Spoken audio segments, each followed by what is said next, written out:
நாம் இப்பொழுது பிரசங்க பகுதிக்கு போவோம்.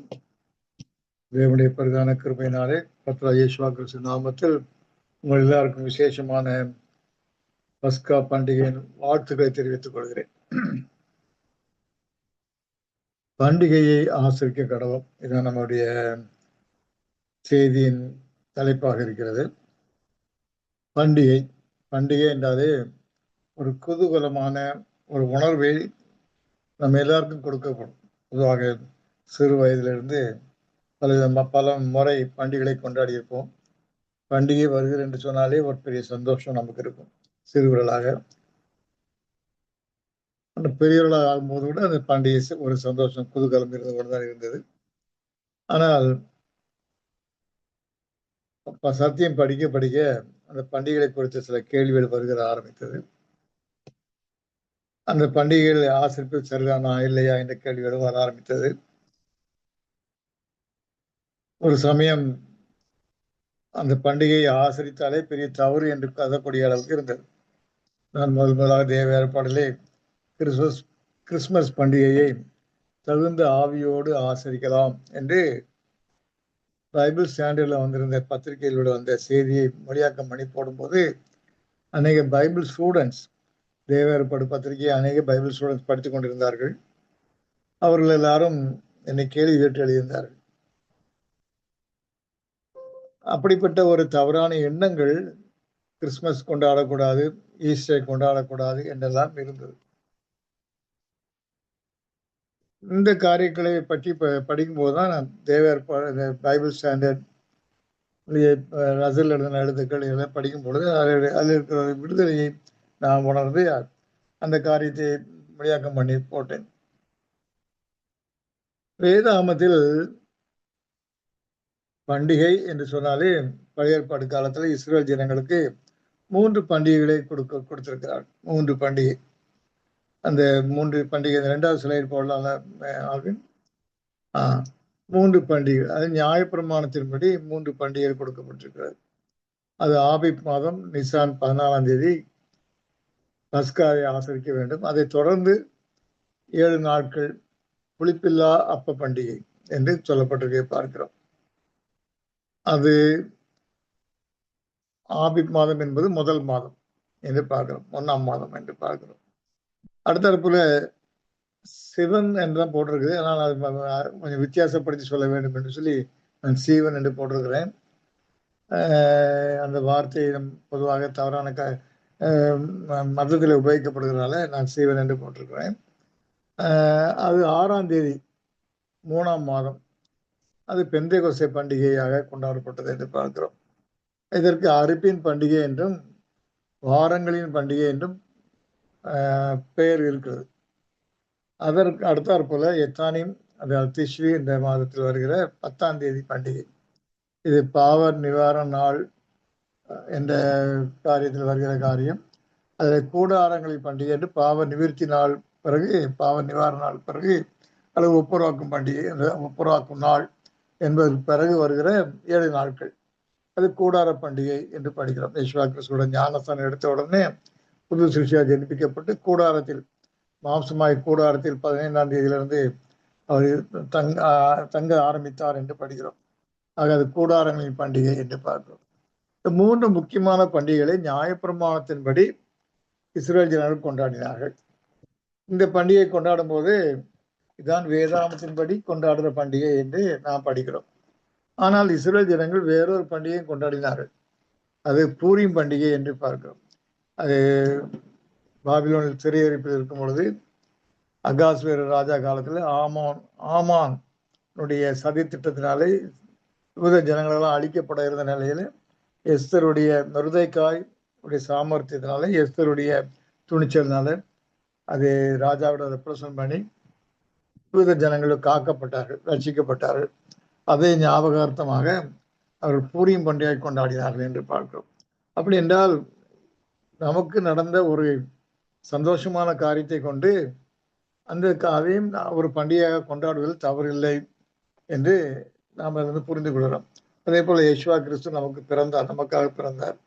ஒருவேளை வேதாகமத்தில் கொண்டாட சொல்லாவிட்டு கூட அந்த காரியத்தை நாம் நினைத்த உணர்ந்து அதை சரியான ஆவியோடு கொண்டாடுவது சரியான காரியம்தான். ஆனால் சரியான தேதியில் கொண்டாடுகிறோமா என்பது ஒரு கேள்வியாக தான் இருக்கிறது. ஆனாலும் அதை அந்த நேரத்தில் காலத்தில் கொண்டாடாமல் நம்ம வேறுபட்டு இருப்பது அன்கைண்ட் என்ற ஒரு வார்த்தையை பிறர் புரிந்து கொள்வார்கள், பிற மதத்தினர் புரிந்து கொள்வார்கள் என்று எழுதப்பட்டிருக்கிறது. ஆகையால் நாமும் சரியான கருத்தில் கொண்டாடலாம் என்று நம்முடைய சத்திய பாடங்களில் படிக்கிறோம். அதுபோல ஈஸ்டர் என்ற பண்டிகை கூட, ஈஸ்டர்ங்கிற பேரு அது ஒரு மெசபொத்தோமியா தேவதையின் பெயர், அதே தவறான கருத்து தான். என்ற போல உயிர்த்தெழுதல் என்பது பண்டிகை என்று எடுத்துக்கொண்டால் அது ஒரு உன்னதமான ஒரு பண்டிகை. நமக்கு உயிர்த்தெழுதல், கிறிஸ்து உயிர்த்தெழுதல தான் மரணமே உன் கூரங்கே, பாதாளமே உன் ஜெயம் எங்கே என்ற வெற்றி துணி அங்கே தொழிக்கிறதை பார்க்கிறோம். அது மட்டும் இல்லாமல் அந்த உயிர்த்தெழுதலுக்குள்ளதான் நம்முடைய உயிர்த்தெழுதலும் இருக்கிறது, நம்முடைய நம்பிக்கையும் அங்கே இருக்கிறதை பார்க்கிறோம். ஆகவே அதைப்படியெல்லாம் கொண்டாடுவதில் தவறல்ல, சரியான கருத்தில் அதை கொண்டாடுவது நல்லதுதான். ஆனால் தடுக்க வேதாகமம் அதை ஒருபோதும் தடுப்பதில்லை. ஆனால் வேதாகமம் இந்த 3 முக்கிய பண்டிகைகளை அர்த்தப்படுத்தும் போது தேவனுடைய திட்டத்துல, ரட்சிப்பின் திட்டத்துல இது முக்கியமான பங்கு பெறுகிறது என்று பார்க்கிறோம், இந்த 3 பண்டிகைகளும். ஆனால் 3 பண்டிகைகளும் நாம் அதை கொண்டாடுகிறோமா என்று சொன்னால் அதை அடிக்கடி நினைவுறுகிறோம், தியானிக்கிறோம், பிரசங்கத்துல அந்த காரியங்கள் எல்லாம் நம்ம டிஸ்கஸ் பண்ணி கொண்டுதான் இருக்கிறோம். அவைகளெல்லாம் நிறைவேறி விட்டதால் அதற்கு நிறைவேறுதலை நாம் பார்த்து இருக்கிறோம். பெந்தெகோஸ்தே பண்டிகை, அது வாரங்களின் பண்டிகை, அடுத்தது வந்து கூடாரங்கள் பண்டிகை. ஆக இந்த 2 பண்டிகையும் நாம் என்ன செய்கிறோம், அது நிறைவேறுதலை நோக்கி நாம் இருக்கிறோம். ஆகவே நாம் அதை பற்றி மறந்து விட்டோம் என்று அல்ல, அதை வேறு வித கருத்துல நாம் அதை நினைவு கூறதான் செய்கிறோம். ஆனால் இவைகள் எல்லாவற்றிற்கும் மிகவும் முக்கியமான காரியம் புளிப்பில்லா அப்ப பண்டிகை. அது எதை தழுவி இருக்கிறது, அந்த பஸ்கா நாளை அந்த ஆசரிப்பை அது தழுவி இருக்கிறதை பார்க்கிறோம். 14ஆம் தேதி பஸ்காவை ஆசரிக்கிறோம், 15ஆம் தேதியிலிருந்து அவர்கள் அந்த பண்டிகை கொண்டாடுகிறதை பார்க்கிறோம். ஆக இந்த காரியத்தை பொதுவாக இப்ப கிறிஸ்தவ மண்டலத்துல குழப்பி கொண்டு இருப்பார்கள், பல விதமான கருத்துக்களை கொண்டாடி கொண்டிருப்பார்கள். சொல்ல போன வாரங்களின் பண்டிகை கூட, அறுப்பின் பண்டிகை கூட ஆகஸ்ட் மாதத்துல தோத்திர பண்டிகை என்று கொண்டாடுவார்கள். 3 நாட்கள் கொண்டாடுகிறதை பார்த்திருக்கிறேன் சிறு வயதிலே, இப்பவும் நடந்து கொண்டுதான் இருக்கிறது. அங்கே அதை கூடார பண்டிகை என்று கூட வியாக்கியானம் கொடுப்பார்கள். குற்றாலம் போன்ற இடங்கள்ல அந்த பண்டிகை கொண்டாடும் போது மரக்கிளைகள் எல்லாம் கொண்டு போட்டு சின்ன கூடாரம் போட்டு அதில் வாழ்ந்து கூட அதுக்கு ஒரு அடையாளப்படுத்தி காட்டுவார்கள். இப்படியெல்லாம் இந்த கிறிஸ்தவ மண்டலங்களில் காணப்படுவதை பார்க்கிறோம். ஆனால் அறுப்பின் பண்டிகை கூடார பண்டிகை அல்ல. கூடார பண்டிகை என்பது வேற ஒரு காரியம், அறுப்பின் பண்டிகை வேற காரியம், அதாவது பெந்தெகோஸ்தே பண்டிகை என்பது. ஆனால் நாம் இப்ப அவைகளை பற்றி இப்போ தீர்க்கமாக பார்க்க போகவில்லை. நாம் இப்ப பார்க்க போகிறது அந்த பஸ்கா நாளை பற்றி பார்க்க போகிறோம். அதை தொடர்ந்து வருகிற பெந்தெகோஸ்தே புளிப்பில்லா பண்டிகைன்னு நிறைவு கூறுவதை தவறு ஒன்றும் இல்லை. எல்லாம் நிறைவேறி முடிந்த காரியங்கள். நிறைவேறி முடிந்த காரியங்கள்ல முக்கியமாக இந்த பஸ்கா நாள் என்பது முக்கியமான ஒரு காரியமா இருக்கிறது. அதைத்தான் பரிசுத்த பவுல் பஸ்கா பண்டிகை, கர்த்தருடைய பஸ்கா கொண்டாட வேண்டும் என்று அறிவுறுத்துகிறதை பார்க்கிறோம். 1 கொரிந்தியர் 5:7-8 படிக்கும்போது கர்த்தருடைய பஸ்காவை பற்றி சொல்லிவிட்டு அதை நாம் ஆசரிக்க வேண்டும் என்று அவர் போதிக்கிறதை பார்க்கிறோம். இந்த காரியம் வந்து பொதுவாக கிறிஸ்தவ மண்டலத்துல ஓரங்கட்டு விடப்பட்டு அதை பற்றி யோசிப்பதே இல்லை. அதை அவர்கள் புறம்பே தள்ளிவிட்டார்கள். அவர்களுடைய கருத்துக்கள் எல்லாம் வேறு விதமாக அமைந்திருப்பதாலே இந்த பவுல் சொன்ன இந்த காரியத்தை அவர் கை கொள்வதில்லை. பவுல் இதை சொல்கிறார் என்றால், இதை யெஷுவா கிறிஸ்து சொன்ன என்னை நினைவூறும்படி இதை செய்யுங்கள் என்று சொன்னார். யெஷுவா கிறிஸ்து என்னுடைய பிறந்த நாளை கொண்டாடுங்கள், என்னுடைய மரண நாளை, என்னுடைய உயிர்த்தெழுதலை கொண்டாடுங்கள் என்று கட்டளை கொடுக்கவில்லை. ஆனாலும் உற்சாகத்தில் கொண்டாடுகிறோம், அது தவறு என்று சொல்ல வரவில்லை. ஆனால் அவர் விரும்பி சொன்ன காரியம் என்னை நினைவூறும்படி இதை செய்யுங்கள் என்று சொன்னார். அந்த காரியத்தை அதிலே ஒரு கொஞ்சம் ஏனதான காரியங்கள் சேர்ந்திருக்கதை பார்க்கிறோம் கிறிஸ்தவ மண்டலத்துல. ஆனா நாம் மிகவும் ஜாக்கிரதையாக இதை செய்ய கடமைப்பட்டு வருகிறோம்.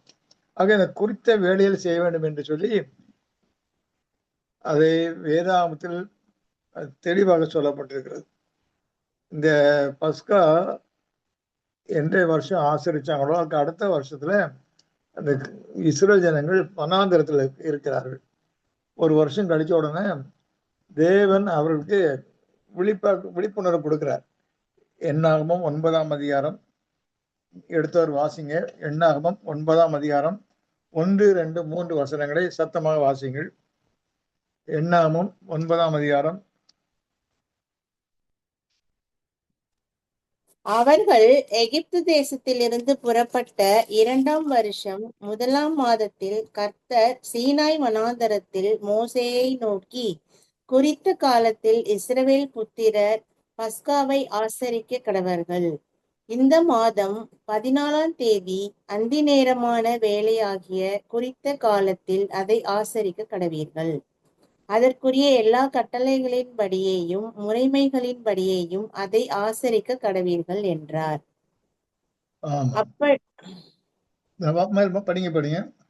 அப்படியே பஸ்காவை ஆசரிக்கும்படி மோசே இஸ்ரவேல் புத்திரருக்கு கட்டளையிட்டான். அதனால் அப்போ இந்த குறித்த வேளையில் அதை ஆசரிக்க தேவன் கட்டளை இடுகிறார். தேவனுடைய காரியத்துல காலம் மிகவும் முக்கியமான ஒரு காரியம். இதை குறித்து அநேகருக்கு ஒரு ஒரு ஜாக்கிரதையான உணர்வு கிடையாது, கவலீனமான இருப்பார்கள். வேதாகமத்துல கால கணக்குகள் அதிகமாக பொதிந்து இருக்கிறது. எல்லா காரியத்துக்கும் கணக்குகள் இருக்குது.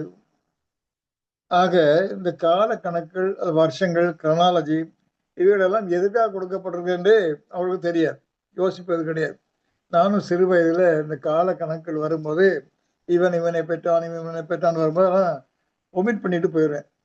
என்னது போர் அடிச்சிருக்கு என்று நினைப்பேன். ஆனால் இப்போ அதெல்லாம் மிகவும் முக்கியமாக தேவன் எவ்வளவு கருத்து உள்ளவராய் நம்முடைய பிள்ளைகளுக்கு அந்த கால கணக்கெல்லாம் கொடுத்திருக்கிறார் என்று நினைக்கும் பொழுது அவருடைய கரிசனை உணரும் போது நாம் அதிகமாக நம்மை தாழ்த்த சொல்லுகிறது. அவ்விதமாக அவர் கால கணக்கை வேதாகமத்திலே பொதிந்து வைத்திருக்கிறார். ஒருவேளை அந்த உடன்படிக்கைகள் எல்லாமே அடிக்கடி நான் சொல்லுவது போல அது நரம்பு மண்டலம். நம்ம இயக்குவதற்கு நரம்பு மண்டலம் தான் முக்கியம் இல்லையா? நரம்பு சரியா வேலை செய்யலைன்னா கை கால் வேலை செய்யாது, மூவ்மெண்ட் இருக்காது. ஆனா நரம்பு இருந்தாதான், அந்த நரம்பு மண்டலம் இருந்தாதான் எல்லாம் கிரியாய்வு செய்து ரத்த ஓட்டம் இருக்கிறது, உணர்ச்சிகள் கடந்து செல்கிறது. நாம் நம்ம மூளையில் நினைக்கும் போது அதை அதுக்கு கோஆர்டினேட் பண்ணி எல்லா அசைவுகளும் இருக்கவே பார்க்கிறோம். ஆக இந்த நரம்பு மண்டலம் உடன்படிக்கையை தான் தேவனுடைய திட்டத்துல ஏற்கனவே நிறைய உடன்படிக்கை படிச்சிருக்கோம். அந்த உடன்படிக்கை தான் அதை ஆப்ரேட் பண்ணிட்டு வருது பார்க்கிறோம். ஆனா இந்த கால கணக்கு என்பது அது ஒரு எலும்பு மண்டலம் மாதிரி ஒரு அளவுகோலை கொடுக்கிறதா இருக்கிறது, ஒரு ஷேப்பை கொடுக்கிறது, அளவுகோலை கொடுக்கிறது. அங்கே கணுக்கள் இருக்கின்றன, அது பல விதத்துல மடித்து கொடுக்கிறதாக உபயோகிக்கப்படுகிறதை பார்க்கிறோம். இவ்வாறாக தேவனுடைய திட்டத்துல அதை பகுத்து கணித்து அதுக்கு உருவம் கொடுத்து நிப்பாட்டுகிறது அது கால கணக்கு. இந்த கால கணக்குகளை நம்ம தூக்கி தூரப்பட்டாச்சுன்னா சரீரம் எப்படி இருக்கும்? வெறும் சதையாக தான் இருக்கும். அதுல எந்த விதமான ஷேப் இருக்காது. அது எப்படியும் அசைக்கலாம், எப்படி தூக்கி நகட்டி வச்சாலும் அது அப்படி அசைஞ்சு அப்படியே நிற்கும்.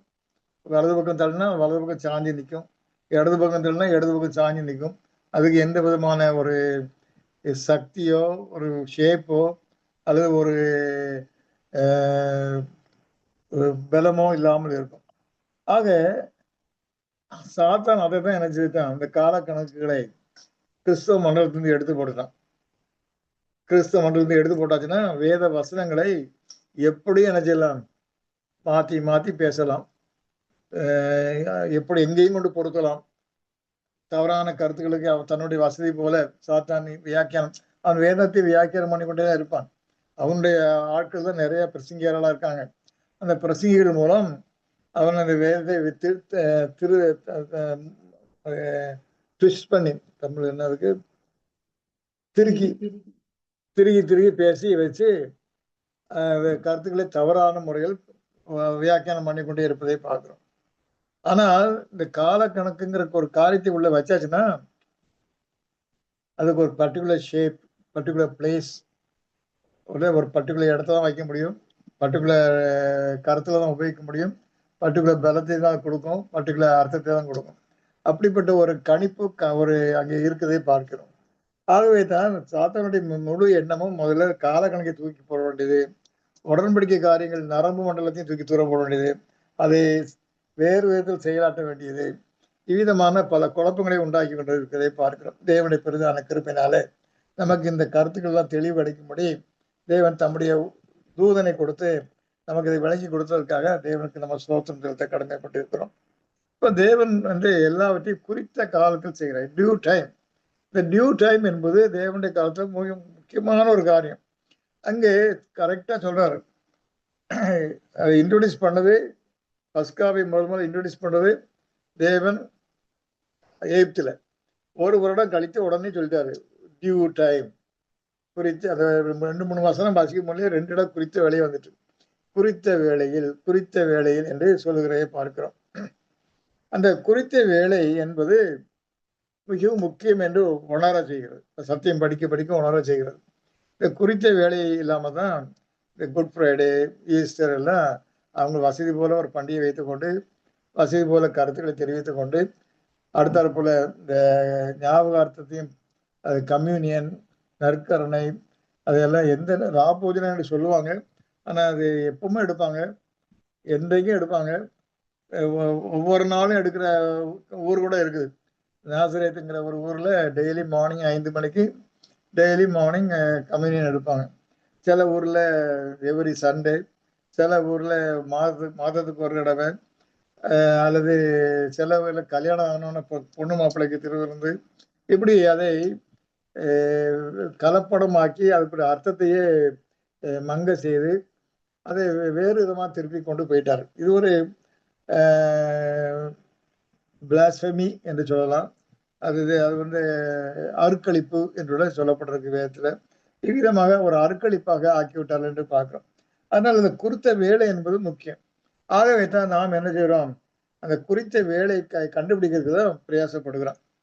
பொதுவாக இந்த நிசான் மாதம்னாலும் சரி, யூத மாதங்கள் எதுனாலும் சரி, அதை ஆரம்பிக்கிறது அமாவாசை 1 அமாவாசை அன்னைக்கு தான் ஆரம்பிக்கும். அதான் முதல் தேதி. அமாவாசை தான் முதல் தேதி. இந்த அமாவாசை முக்கியமாக கணக்கிடப்பட்டது.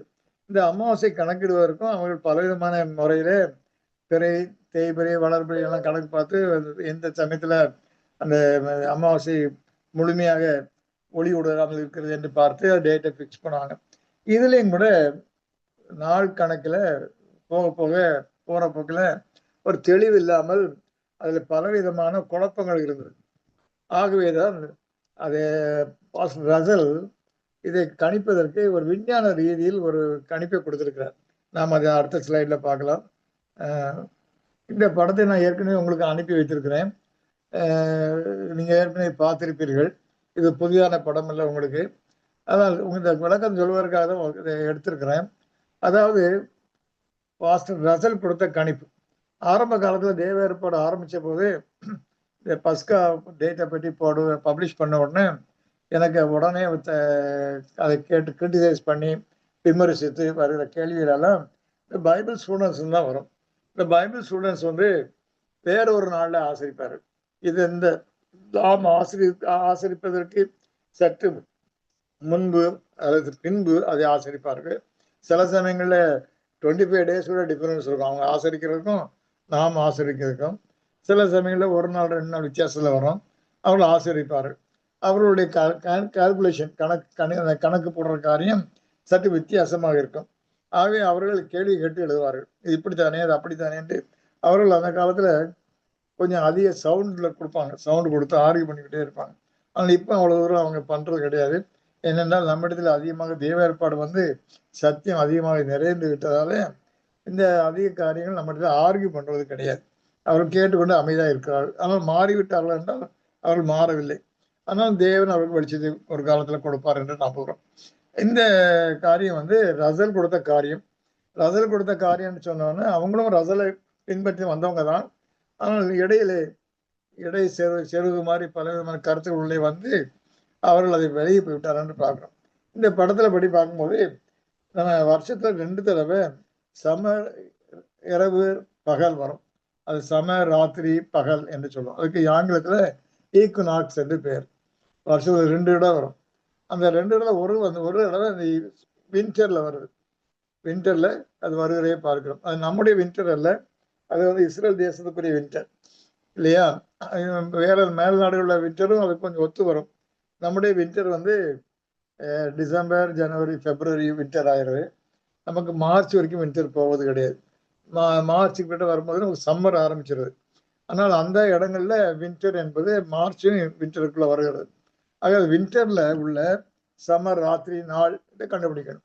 இது கூகுள்ல போனாலும் நெட்ல போனாலே நமக்கு தெளிவா தெரிஞ்சு விடுது. எந்த நாள் அந்த ஈக்குனாக்ஸ் என்று அவர்கள் கணித்து போட்டு விடுறாங்க. நம்ம கணிக்கின்ற அவசியம் இல்லை.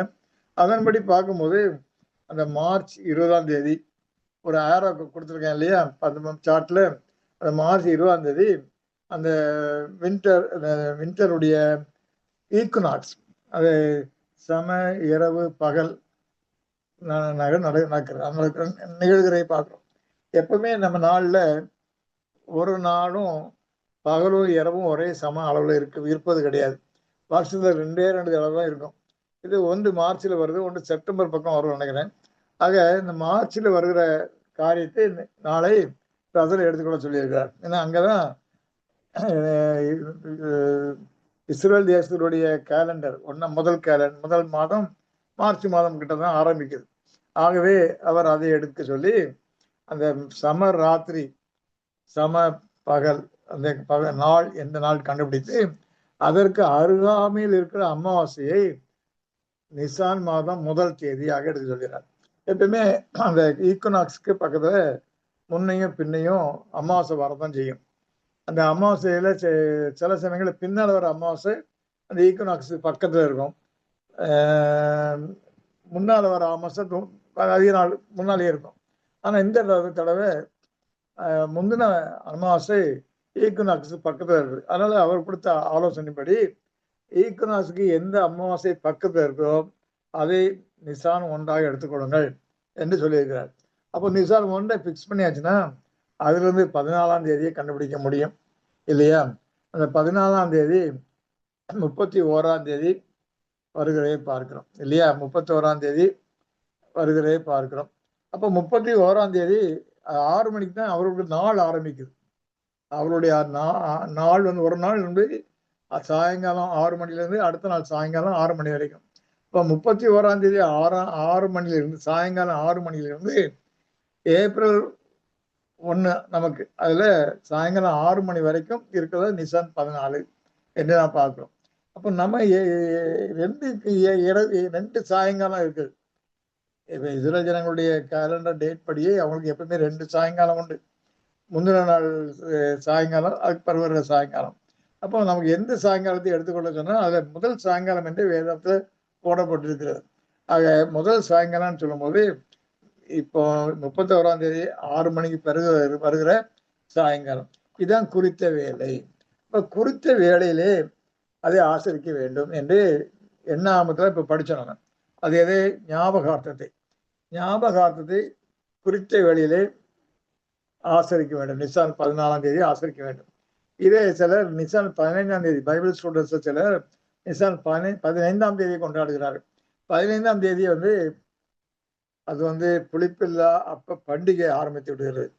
14 பஸ்கா, 15ஆம் தேதியில இருந்து புளிப்பில்லா அப்ப பண்டிகை ஆரம்பித்து விடுகிறது. அப்படி இருக்கும்போது அது நிச்சயமாக பஸ்காக்காக சேர்க்க முடியாது. அதை ஒருவேளை பஸ்கா அடிப்படையாக கொண்ட அந்த பண்டிகை அதை கொண்டதாக இருக்கிறது. அதை பைபிள் ஸ்டூடெண்ட்ல சிலர் நினைச்சாங்க அதை நிசான் 15ஆம் தேதி கொண்டாடுகளா இருக்கிறார்கள். சரி, இதெல்லாம் ஏன் சொல்கிறேன் என்றால் நமக்கு தெளிவு இருக்க வேண்டும். நாம் என்ன செய்கிறோம் என்பதில் தெளிவு இருக்க வேண்டும். ஏதோ சொன்னாங்க அதை கொண்டாடுகிறோம். அநேகருக்கு இப்பவும் ஈஸ்டர் கொண்டாடுறாங்க, குட் ஃப்ரைடே கொண்டாடுறாங்க. எப்படி கணிக்கிறாங்கன்னு தெரியுமா? தெரியாது. அதுக்கு ஒரு ரூல் இருக்குது. அது அவர்களுடைய ரூல் படி அதை செய்கிறார்கள். ஆனால் அதே போல் நமக்கு நிசான் 14 கொண்டாடுறோம் என்று சொன்னால் அதை கணிப்பதுக்கு என்ன ரூல்? அதை ரசல் வகுத்து கொடுத்த ரூல். அது விஞ்ஞான ரீதியில் வகுத்து கொடுக்கப்பட்ட ரூல். அந்த விஞ்ஞான ரீதியின்படி செய்கிறோம் என்று நாம் புரிந்து கொள்ள வேண்டும். சரி, இப்ப அதன்படி பார்க்கும்போது 14ஆம் தேதி, அதாவது மார்ச் 31ஆம் தேதி 6 மணிக்கு மேல அதை கொண்டாட கட்டளை பட்டிருக்கிறோம். அதை கொண்டாடுகிறோம். சரி, இந்த பஸ்காவில் உள்ள முக்கிய அம்சம் என்ன என்று பார்ப்போமானால், இஸ்ரேல் ஜனங்கள் இந்த பஸ்காவை எகிப்திலே கொண்டாடினார்கள் இல்லையா? எகிப்திலே கொண்டாடும் போது அவர்களுக்கு கிடைச்ச என்ன கிடைச்சது? அவங்களுக்கு பஸ்காவை அவர்கள் ஆசரித்ததுல இருந்து அவர்களுக்கு என்ன ஆசீர்வாதம் கிடைச்சது? யாராவது சொல்ல முடியுமா? விடுதலை, முதற் பிறப்புகளின் விடுதலை கிடைத்தது. வெரி குட், விடுதலை கிடைத்தது. அடுத்த தரப்புல முதற் பிறப்புகள் யாராவது ஒண்ணு சொல்லுங்க. முதற் பிறப்புகள் திரும்பவும் 2 பேரும் பேசுறீங்க. காப்பாற்றப்பட்டார்கள். மிருக ஜீவன்லது மனுஷர்கள் வரைக்கும் தலைச்ச பிள்ளைகள் காப்பாற்றப்பட்டார்கள். விடுதலை கிடைத்தது. கௌதம் சொல்லுங்க, என்ன சொல்ல வரப்பல? ஆனாதான் பிரதர் சொன்ன முதற் பிறப்புகளின் விடுதலை. முதல் பிறப்புகளின் விடுதலை. சரி, அதுல ஒரு அடிஷனல் பாயிண்ட் சொல்றேன். முதல் பிறப்புகளின் விடுதலை. சரி, வேற என்ன கிடைச்சது? அடுத்த ஸ்லைட் போடலாம். சரி, இப்ப நிசான் 14 எகிப்தில கொண்டாடுகிறாங்க. முதற் பிறப்பு கடந்து செல்லப்படுதல் அங்கு நடக்கிறது. ஏனென்றால் அங்கே மரணத்துக்குள்ள ஆபத்துக்குள் இருந்தது வந்து இஸ்ரேல் ஜனங்கள் அல்ல, இஸ்ரேல் ஜனங்களில் உள்ள முதல் பிறப்புகள் இல்லையா? இஸ்ரேல் ஜனங்கள் மட்டும் முதல் பிறப்புகள் மட்டுமல்ல, எல்லா எகிப்தியருடைய ஜனங்களின் முதல் பிறப்புகளும் மிருக ஜீவனுடைய முதல் பிறப்புகளும் எல்லாமே ஆபத்துக்குள் இருந்தது. அதான் நம்ம கண்டுபிடி தெரிந்து கொள்ள வேண்டும். எல்லாமே ஆபத்துக்குள் இருந்தது. அப்படி இருக்கும்போது அவர்களுக்கு அந்த பஸ்காவை ஆசரித்த மூலம் அந்த முதற் பிறப்புகள் கடந்து செல்லப்பட்டது நடந்தது மூலம் முதற் பிறப்புகளுக்கு விடுதலை. கரெக்ட் தான். அடுத்தாற் போல இஸ்ரேல் ஜனங்கள் எல்லாருக்கும் விடுதலை கிடைச்சது. இஸ்ரேல் ஜனங்களுக்கு எல்லாருக்கும் விடுதலை இல்லையா? அவர்கள் இரவாவே ராஜா கூப்பிட்டு விட்டு அவங்களெல்லாம் பேக் பண்ணி சீக்கிரம் போங்கடி துரத்தி அடிக்கிற மாதிரி விரட்டி அடிச்சாங்கன்னு பார்க்குறோம். அப்போ இஸ்ரேல் தேசத்துக்கு எல்லா ஜனங்களும் விடுதலை அடைஞ்சது. அதுல பிற்பரப்பு என்று பின்னால் படிச்சிருக்கோம். இந்த போன சண்டேல கூட சிஸ்டர் எப்சிபாதை எடுத்தாங்க. பிற்பரப்புகள் சொல்லி பிற்பரப்புகளுக்கும் விடுதலை கிடைத்தது. முற்பிறப்புகள் பிற்பரப்புகள் விடுதலை கிடைத்தது. அது மட்டுமல்ல, எல்லாவற்றுக்கும் மேலாக இஸ்ரேலுங்கிற தேசம் பிறந்தது. இது ஒரு பெரிய காரியம். இதுவரைக்கும் இஸ்ரேலுங்கிற தேசமே கிடையாது. இஸ்ரேலுங்கிற தேசமே கிடையாது. ஆக இப்பதான் அவங்களுக்கு இஸ்ரேலுங்கிற தேசம் பிறக்குது. ஸோ அவங்க நேஷன் இஸ்ரேல் ஆயிட்டாங்க. இஸ்ரேல் ஆஸ் எ நேஷன் ஆயிட்டாங்க பார்க்குறோம். ஆனால் நேஷன் ஆனாலும் தவிர அவங்களுக்கு அந்த பிராந்தியம் கிடைக்கல. அவங்களுக்கு தேசமாக என்ன சொல்லுவாங்க, ஜியாகிரபிக்கலி ஒரு லேண்டாக இன்னும் அவருக்கு கிடைக்கவில்லை. அவர்கள் என்ன கருத்துல தான் நினைக்கிறாங்க, நேஷன் என்ற கருத்துல ஒரு தேசமாக இருக்கிறார்கள், அது ஒரு ஜாதியாக இருக்கிறார்கள் என்று நம்ம எடுத்துக்கொள்ளலாம். அங்கே அவர்களுக்கு ஒரு பெரிய சந்தோஷம், விடுதலை. அவர்கள் அடிமைத்தனத்துக்குள் இருந்தாங்க, பயங்கரமான வேலை வாங்கினாங்க, ஆள் ஓட்டிகளை வைத்து வேலை வாங்கினாங்க. அது மட்டும் இல்லாமல் அவர்களை கொடுமைப்படுத்தினார்கள். சரியா சம்பளம் கொடுக்குற சம்பளத்தை குறைத்து கொண்டே வந்தார்கள். இவ்விதமான ஒரு பயங்கரமான ஒரு சூழல்ல இருந்தாங்க. அங்கே சமாதானம் கிடையாது. அவர்களுக்கு இப்பொழுது ஒரு சமாதானம், சந்தோஷம், பெரிய ஒரு ஆசீர்வாதம் என்ற ஒரு ஜனமாக அவர்கள் அங்கே இருக்கிறதை பார்க்கிறோம், மோசையின் கீழாக. அது மட்டும் இல்லாமல் தேவனுடைய பிரமாணத்திற்குள் வந்துடுறார். முதல் பிரமாணமே என்னது? இஸ்ரேல் ஜனங்களுக்கு கொடுக்கப்பட்ட முதல் பிரமாணம் என்னது? பஸ்கா. Very good. பஸ்கா ஆசரிப்புல தான் அவங்க பிரமாணம் ஆரம்பிக்குது. முதல் பிரமாணமே பஸ்கா ஆசரிப்பு. இந்த பிரமாணத்தின்படி அவர்கள் நடக்க ஆரம்பிக்கணும். வர வர எனக்கு பிரமாணம் கொடுக்கப்பட்டு கொண்டே இருக்கும். அதனால அந்த பிரமாணத்தின்படி கீழ்ப்படுத்த கொண்டே போகணும். ஆக அவங்களுக்கு ஒரு எஜுகேஷனல் சிஸ்டம் ஆரம்பிக்கிறது பார்க்கணும், ஒரு பாடசாலை போல அங்கே ஆரம்பிக்கிறது பார்க்கணும். சரி, இப்படிப்பட்ட ஒரு காரியம் இந்த நிசான் 14 இருந்து ஆரம்பிக்கிறதே பார்க்கணும். இப்போ நிசான் 14 ஒரு முக்கியமான ஒரு சம்பவம். அவருக்கு விடுதலை கிடைத்தது முதல் பிறப்புகளுக்கு, அதன் மூலம் பிறப்பிறப்புகளுக்கும் விடுதலை கிடைத்தது. அது மட்டும் இல்லாமல் அவர் தேசம் பிறந்தது, இஸ்ரேலுங்கிற தேசம் பிறந்தது. அவர்களுக்கு சமாதானம், சந்தோஷம், ஆசீர்வாதம் அவர் தேவனுடைய பிரமாணத்துக்குள் வந்து விட்டார்கள். தேவனுடைய டைரக்ட் பிரமாணத்துக்குள்ள அவர் வந்து விட்டார்கள். அப்பேற்பட்ட ஒரு உன்னத நிலை அடைவதற்கு அந்த நிசான் 14ங்கிறது ஒரு பாயிண்டா இருக்கிறது, ஒரு எல்லை கல்லாக இருக்கிறதை பார்க்கிறோம். சரி, அது இப்படி இருக்கும்போது அவர்கள் இதை ஒவ்வொரு வருடமும் கொண்டாட வேண்டும் என்ற கட்டளை பிறக்கிறதை பார்க்கிறோம். ஆகவே யெசுவா கிறிஸ்துவும் இதை ஆசரிக்க கடமைப்பட்டிருந்தார். ஏன் யெசுவா கிறிஸ்து ஏன் பஸ்கா ஆசரிக்க கடமைப்பட்டிருந்தாரு? நியாயப்பிரமாணத்தின்படி ஒரு யூதன். நியாயப்பிரமாணத்தின்படி உயிர்தான். அதனால அவர் நியாயப்பிரமாணத்துக்கு கீழ் இருக்கிறார். கலாத்தியர் 4:4 யாராவது வாசிங்க. கலாத்தியர் 4:4 ஸ்லைடு எடுத்துடலாம். நாம் புத்திர சுவிகாரத்தை அடையும்படி நியாயப்பிரமாணத்திற்கு கீழ்ப்பட்டவர்களை மீட்டுக் கொள்ளத்தக்கதாக. அவ்வளவுதான். 4:4. ஆமாம் பிரதர். காலம் நிறைவேறின போது ஸ்ரீனிடத்தில் பிறந்தவரும் நியாயப்பிரமாணத்துக்கு கீழானவரும் ஆகிய தம்முடைய குமாரனை தேவன் அனுப்பினார். நியாயப்பிரமாணத்துக்கு கீழானவராகிய குமாரன். இப்ப நியாயப்பிரமாணத்துக்கு கீழானவரை ஏன் அனுப்பினார்னா, நியாயப்பிரமாணத்துக்கு கீழ்பட்ட அவர்களை மீட்டுக் கொள்வதற்காக அவர் நியாயப்பிரமாணத்துக்கு கீழ் வருகிறதை பார்க்கிறோம். அப்படி இருக்கும்போது அவர் அதை கட்டாயம் கடைபிடித்து ஆகணும். பஸ்காவை அவர் கடைபிடித்துக் கொண்டிருந்தார். இந்த 3 பண்டிகை சொன்னாலே 3 பண்டிகைக்கு இன்னொரு பெயர் என்னன்னா பில்கிரிமேஜ், ஃபீஸ்ட் ஆஃப் பில்கிரிமேஜ் என்று சொல்றாங்க. அதாவது 3 பண்டிகையில அவங்க என்ன செய்யணும்? நம்ம வேற ஒரு இடத்துல படிச்சிருக்கோம். நம்ம 3 பண்டிகையில ஆண் மக்கள் எல்லாரும் எங்க இருக்கு, யார்கிட்ட யாரு முன்னால போய் நிக்கணும்?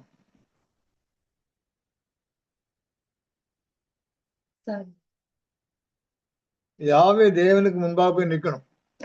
அதனால அவங்க என்ன செய்வாங்க? நிச்சயமா எருசலேம் பட்டணத்துக்கு வருவாங்க. 3 பண்டிகைக்குமே எருசலேம் பட்டணத்துக்கு வந்துடுவாங்க.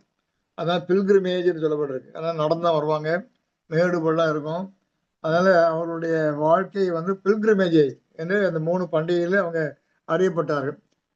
சரி, ஆக இந்த பில்கிரிமேஜ் பயணம், அந்த பில்கிரிமேஜ் என்பது தமிழ்ல என்ன சொல்றது, வெறும் யாத்திரை என்று சொல்ல முடியாது. அது பரமதேசத்தை நாடி போக என்னங்க புனித யாத்திரை. புனித யாத்திரையா? சரி, எடுத்துக்கொள்வோம் புனித யாத்திரை என்று. பரமதேசத்தை நாடி போகிற ஒரு யாத்திரை. சரி, இந்த யாத்திரை வந்து அவர்கள் செய்கிற காரியமாக அவர்கள் யாத்திரையாக போவார்கள். அதே காரியத்தை பார்க்கும்போது இந்த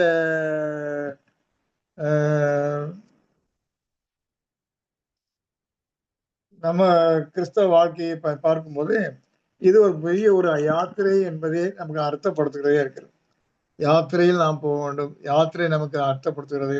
ஆக பாஸ்ஓவர் என்பது, பாஸ்ஓவர் முடிச்ச உடனே விடுதலை, சந்தோஷம், சமாதானம், ஒரு நேஷன், விசுவாச வீட்டாருங்கிற ஒரு ஐடென்டிட்டி. அதனுடன் நாம் எப்படி இருக்கிறோம்? பயணக்காரர்களாக இருக்கிறோம், யாத்திரிகர்களாக இருக்கிறோம். புனித யாத்திரிகளாக நாம் ஆகிறோம் என்று பார்க்கிறோம். சரி, ஆக இந்த காரியத்தை யெசுவா கிறிஸ்து பஸ்காவை ஆசரித்துக் கொண்டே வந்தார்.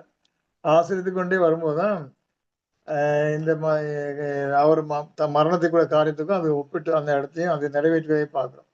இந்த பெரிய முக்கியமான ஒரு காரியமா இருக்கும்போது இது ஏன் கிறிஸ்தவர்கள் மத்தியில் இல்லாமல் போயிட்டு என்றால், அங்கேதான் சாத்தானுடைய செயல் இருக்கிறதே பார்க்கணும். சாத்தான் ரொம்ப தந்திரக்காரன். அவன் வேண்டியதை அந்த வயலில் நீங்க வச்சிடுங்க, ஆனா நான் சொல்ற படிங்க, நான் சொல்ல வேண்டாது நான் எடுத்து போடுவேன், அதை நீங்க கவலைப்படாதுங்க. என்ன, நான் அதை விலைக்கு கொடுக்குறோம், நான் தான் விலைக்கு கொடுப்பேன், நீங்க அதை தான் நீங்க படிக்கணும் என்று சொல்லி அதுக்கு ஒரு அட்ராக்ஷனை வச்சிருக்கோம். அப்படி வைக்கிறதுனால எல்லாரும் என்ன படிக்கிறாங்க, ஆராயிறாங்க, அவன் சொல்லிக் கொடுக்குற மாதிரியே வியாக்கியானம் பண்ணுகிறார்கள். எதை அவர்கள் படிக்க சொல்றானோ அதான் படிப்பாங்க, மீதி படிக்க மாட்டாங்க. இந்த யாத்திரை காரியங்கள், இந்த பஸ்கா காரியங்கள், இதையெல்லாம் வந்து அவர்கள் ஒமிட் பண்ணிடுறாங்க. அதுக்கு பதிலாக வேற ஒன்றை வைத்துவிடும். எப்படி யாவை தேவனுக்கு பதிலாக திருத்தம் என்று ஒரு தேவனை கொண்டு வைத்து அதை வணங்க வைக்கிறானோ, அதே போலதான் எல்லா இடத்துலையும் ஒரு சப்ஸ்டியூட் வச்சிடும். வச்சு அதுல நம்முடைய மனதை அதில் போகும்படி செய்துட்டோம்.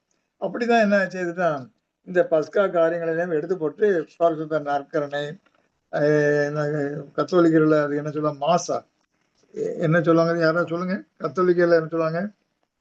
ஹோலி மாஸ். ஹோலி மாசா. சரி. அந்த மாசுன்னு சொல்லிக்கொண்டு அதை அங்கே பூஜை பண்ணிக்கொண்டு அதற்கு எப்பவுமே விசுவாசி திரும்ப பலி செய்யப்படுற மாதிரி காட்டிக்கொண்டு அவங்க இருக்கிறதே பார்க்கிறோம். இப்படிப்பட்ட காரியங்கள்லாம் ஒரு ஆல்டர்னேட்டிவ் கொண்டு வைத்து அவளை மறைக்கிறதே பார்க்கிறோம். ஆனால் தேவனுடைய பெரிதான கிருபையினால அந்த விசுவாச வீட்டாராக யார் உண்மையாவே இருக்கிறாங்களோ அவர்களுக்கு தேவன் என்ன செய்யறாரு, இந்த சத்தியத்தை கொடுத்து கொண்டு வருகிறார். நாம் அதை போக்கஸ் பண்ணி படிக்கிறோம். நிசான் 14 என்ன, அது நடந்த காரியங்கள் என்ன என்று நாம் அதை படிக்க கடமைப்படுகிறோம். இப்ப இஸ்ரேல் ஜனங்கள் எகிப்துக்கு அடிமையா இருந்தது போல நாம் எல்லாருமே, உலக ஜனங்கள் எல்லாருமே அடிமைகளாக சாத்தானுக்கும் சாத்தானுடைய ஆளுகளுக்கும் அடிமையாக இருக்கிறார். இப்ப கிறிஸ்தவர்கள் இன்னும் என்ன செய்றாங்க, சாத்தானுடைய ஆட்களுக்கு தான், அந்த ஆளோட்டிகளுக்கு தான் அடிமையா இருக்கிறாங்க. தேவனுடைய பெரிதான கிருபையினால நாம் அதை விட்டு வெளியே வந்திருக்கிறோம்.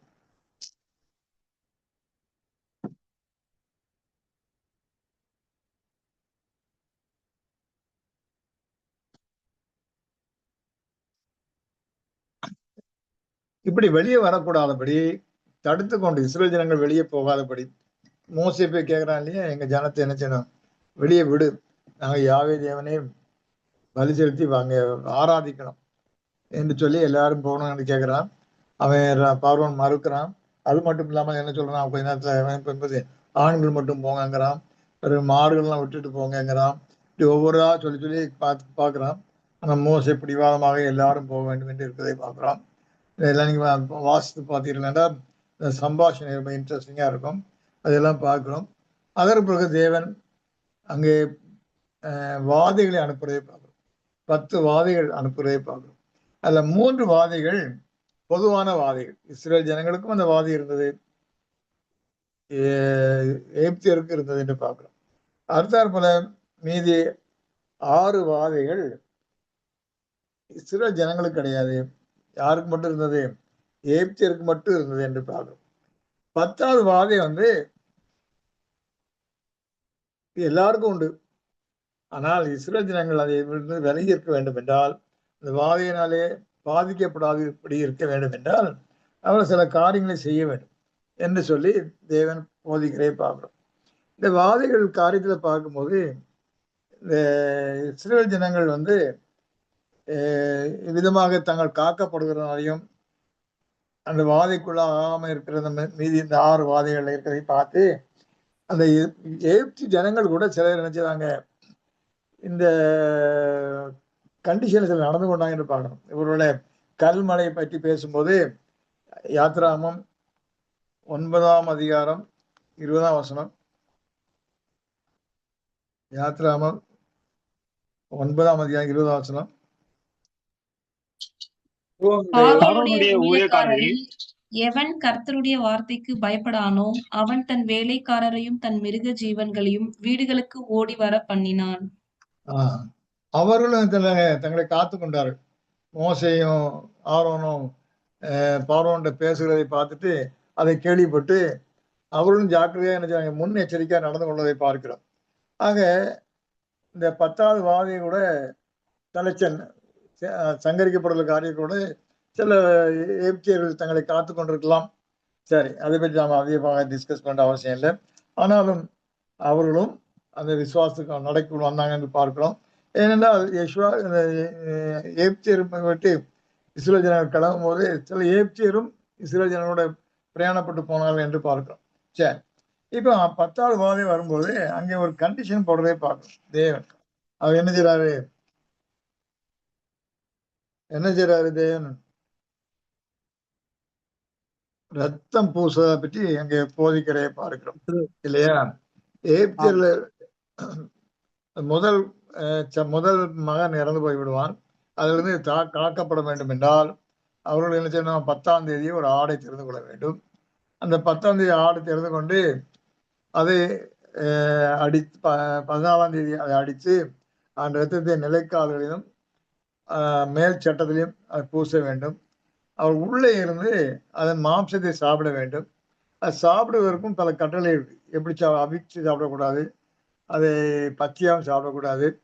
அதை எப்படி சாப்பிடணுமா? சுட்டு சாப்பிட சுட்டு வேண்டும் சாப்பிடு. என்றெல்லாம் சொல்லப்படுறதை பார்க்கிறோம். அடுத்தால் போல கையில நினைச்சிருக்கணும், தடி பிடிச்சிருக்க வேண்டும். இடுப்புல அரைக்கச்சை கட்டியிருக்க வேண்டும். அடுத்தால் போல புளிப்பில்லாத அப்பத்தை கொண்டு கூட வச்சு சாப்பிட வேண்டும். கசப்பு கீரை வைத்திருக்க வேண்டும். செப்பல் ஷூ போட்டிருக்க வேண்டும். இப்படி எல்லாம் பல விதமான கண்டிஷன் கொடுக்கிறதை பார்க்கிறோம். இது எல்லாமே பார்க்கும்போது அவர்கள் ஆயத்தமாக இருந்து பிரயாணப்படுவதற்கு ஆயத்தமாக இருக்கிறார். பிரயாணப்படுவதற்கு ஆயத்தமாக இருக்கிற ஒரு சீன் அங்கே கொடுக்கிறதை பார்க்கிறோம். இவ்விதமாக அந்த காரியத்தை செய்ய வேண்டும் என்று சொல்லப்படுவதை பார்க்கிறோம். இது நிச்சயமாக அவர்களுடைய கீழ்ப்படுதலை தேவன் எதிர்பார்க்கிறார். அதுக்கு எல்லாத்துக்கும் ஒரு அர்த்தம் இருக்குது. தேவன் அவர்களை கீழ்ப்படுதலை எதிர்பார்க்கிறார். அவர்களுக்கு அது புரிந்து என்ன தெரியல, கீழ்ப்படுதலை எதிர்பார்த்து கட்டளைகளை கொடுக்கிறார். கீழ்ப்படுதல் மட்டுமல்ல, அவர்களுக்கு விசுவாசம் வேணும். தேவன் கொடுத்த கட்டளையில் விசுவாசம் வேணும், பற்றுறுதி வேணும். அதற்காக அதை கொடுக்கிறேன் என்று பார்க்கிறோம். இந்த 10 வாதிகளையும் தேவன் ஏன் செய்தார் என்று கேட்டா, எதற்காக செய்தார் என்று நினைக்கிறீங்க? அவருடைய மக்களை விடுவிப்பதற்கு. எதுக்காக? சரி, எதுக்காக செய்யணும்? அதை விசுவாசத்தை வர்த்திக்க பண்ண. யாருடைய விசுவாசத்தை?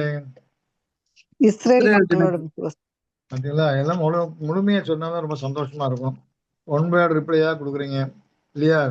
இஸ்ரேல் ஜனங்களுடைய விசுவாசத்தை வர்த்திக்க செய்ய வேண்டும். அவர்களுக்கு யாவே தேவன் என்றால் யாரு என்றே தெரியாது.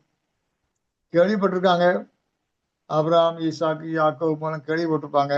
ஆனாலும் அவர்களுக்கு அந்த எஜுகேஷன்லாம் இருந்ததே இல்லை, சொல்ல முடியாது. யாராவது பெற்றோர்கள் சொல்லி கொடுத்து அவர்கள் பலவிதமான சடங்காச்சாரத்துக்குள்ளேயே வாழ்ந்து வந்திருப்பார்கள். ஒரு ப்ராப்பர் எஜுகேஷன் இருந்திருக்காது. தெய்வ காரியங்கள் பற்றி ஒரு காரியங்கள் இருந்திருக்காது. அவர்கள் அவ்விதமாக அதை யோசிப்பதற்குள்ள வழி கிடையாது, அடிமையாக இருக்கிறாங்க. அப்படிப்பட்ட நிலையில் இருக்கும்போது அவர்களுக்கு தன்னை யார் என்று காண்பிக்க வேண்டும். தான் எப்படிப்பட்டவர், வல்லமை உள்ளவர் என்று காண்பிக்க வேண்டும் இல்லையா? அதனாலதான் யாத்திராமம் 9:16 என்னுடைய வல்லமையை உன்னிடத்தில் காண்பிக்கும்படியாகவும் என் நாமம் பூமி எங்கும் பிரஸ்தாபமாகும்படியாகவும் உன்னை நிலைநிறுத்தினேன் என்று சொல்லுவது. மோசைகிட்ட யெஷுவா கிறிஸ்து அமைச்சர் யாவே தேவன் சொல்கிறதை பார்க்கிறோம். அவர் தன்னை வெளிப்படுத்த வேண்டும். இஸ்ரேல் ஜனங்களுக்கு தான் யார், தான் தேவன், மெய்யான தேவன், ஆபிரகாம், ஈசாக்கு, யாக்கோபு வழிபட்ட அந்த தேவன் என்று சொல்ல வேண்டும். ஏன்னால் தேவனுக்கு பெயர் கிடையாது அந்த காலத்துல இல்லை. நாம இப்போ என்ன சொல்றோம், யாவே யாவே என்று சொல்லுகிறோம். அந்த காலகட்டத்தில் தேவனுக்கு பெயர் கிடையாது. அவங்க என்ன மேக்சிமம் என்ன சொல்ல முடியும்? ஆபிரகாமின் தேவன், யாக்கோபின் தேவன், ஈசாக்கின் தேவன், இப்படிதான் அவர் தேவனை அவளை அறிமுகம் செய்ய முடியும். அப்பேற்பட்ட தேவன் எப்படிப்பட்டவர் என்று அவளுக்கு தெரியாது. அவள் தெரியும்படி இந்த காரியங்களை செய்கிறார். இந்த காரியங்களை செய்யும் பொழுது அவர்களுக்கு ஒரு தேவன் எவ்வளவு வல்லமை உள்ளவர் என்று அவர் புரிய ஆரம்பிக்கிறது. அது மட்டும் இல்லாமல் யாத்திராமம் 10:2 நான் ஏற்கனவே நடப்பித்ததையும் நான் அவர்களுக்குள் செய்த என் அடையாளங்களையும் நீ உன் பிள்ளைகளின் செவி கேட்கவும் உன் பிள்ளைகளுடைய பிள்ளைகளின் செவிகள் கேட்கவும் விவரித்து சொல்லும்படிக்கும் நானே கர்த்தர் என்பதை நீங்கள் அறியும்படிக்கும் நான் அவன் இதயத்தை அவன் ஊழியக்காரன் இதயத்தையும் கடினப்படுத்தினேன் என்று சொல்கிறார். அப்போ பார்வோன் கடினப்பட்டான் சொல்லும்போது நமக்கு கூட வேடிக்கையா இருக்கும். ஒவ்வொரு தடையும் அவன் மறந்து இருப்பான். மோசையை கூப்பிட்டு விடுறான், ஆரோனை கூப்பிட்டு விடுறான், மனதை மாத்துறான். திரும்ப என்ன செய்கிறான்? மனதை கடினப்படுத்திக் கொள்கிறான். அவன் இருதயம் கடினப்பட்டது என்றே படிக்கிறான். இது நமக்கு கொஞ்சம் வேடிக்கையாக தான் இருந்தது.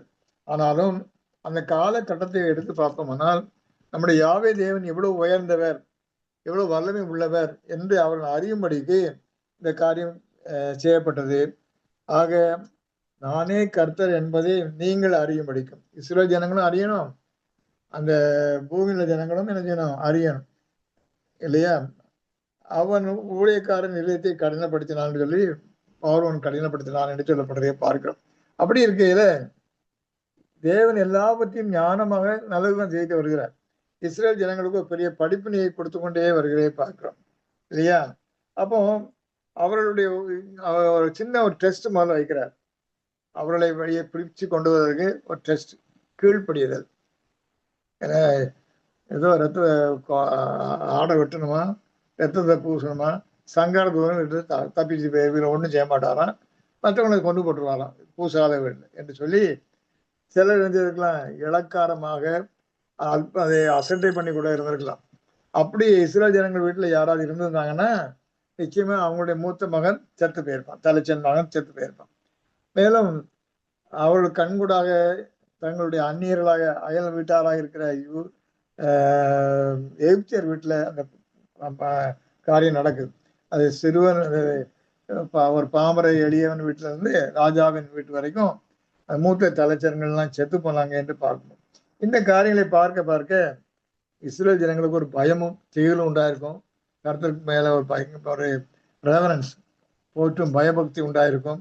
அது மட்டும் இல்லாமல் கீழ்ப்படுகிற எண்ணமும் உண்டாயிருக்கும். அது மட்டும் இல்லாமல் விசுவாசம் உண்டாயிருக்கும். ஆக இவ்விதமாக ஒரு 10வது பாதையில அவர்களுக்கு ஒரு பெரிய ஒரு தெளிவு கிடைச்சிருக்கு என்று பார்க்கிறோம். அதனால அவர் என்ன செய்றாங்க, அந்த காரியத்தை செய்து கீழ்ப்படிந்து அவர்கள் தனி நாடாக வருகிறதை பார்க்கிறோம். தனி நாடாக தனி ஜனமாக அவர்கள் வருகிறதை பார்க்கிறோம்.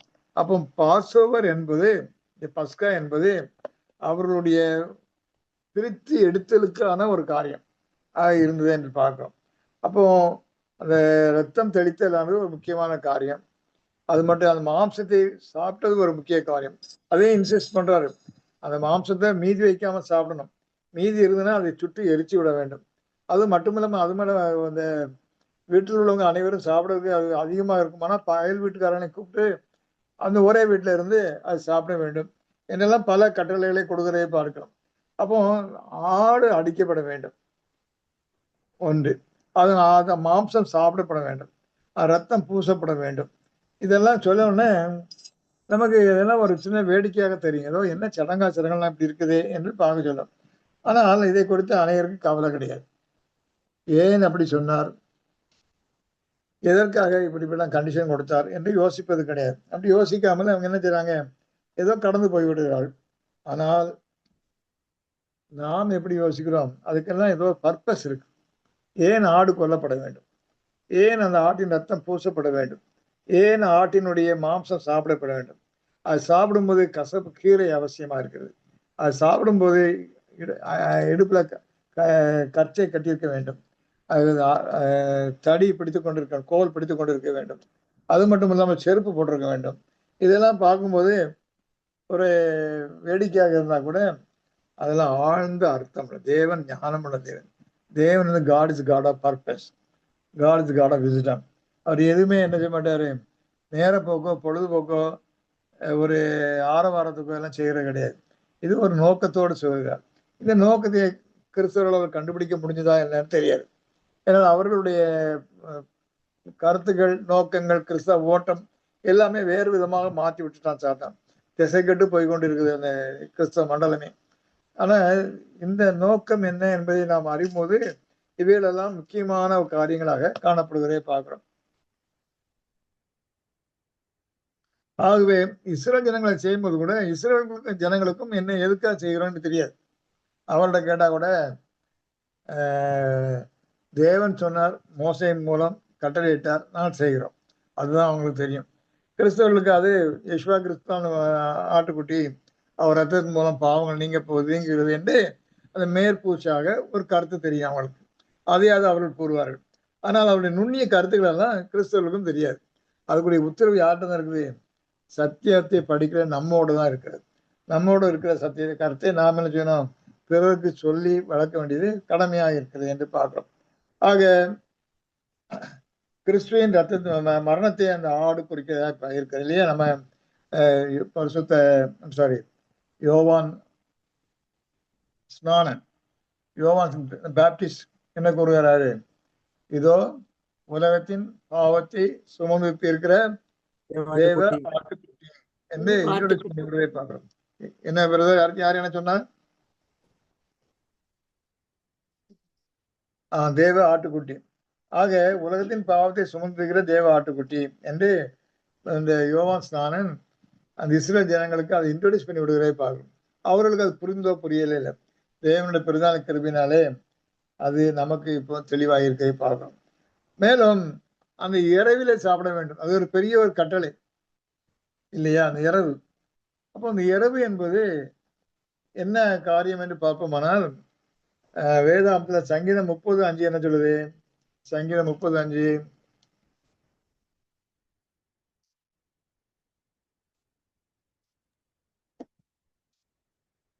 நீங்களும் பைபிள் அவருடைய வச்சிருக்கீங்களா? கோபம் ஒரு நிமிஷம், அவருடைய தயவோ நீடிய வாழ்வு. சாயங்காலத்தில் அழுகை தங்கும், விடியற் காலத்திலே களிப்பு உண்டாகும். ஆமா. அது ஆங்கிலத்துல யாராவது படிக்க முடியுமா?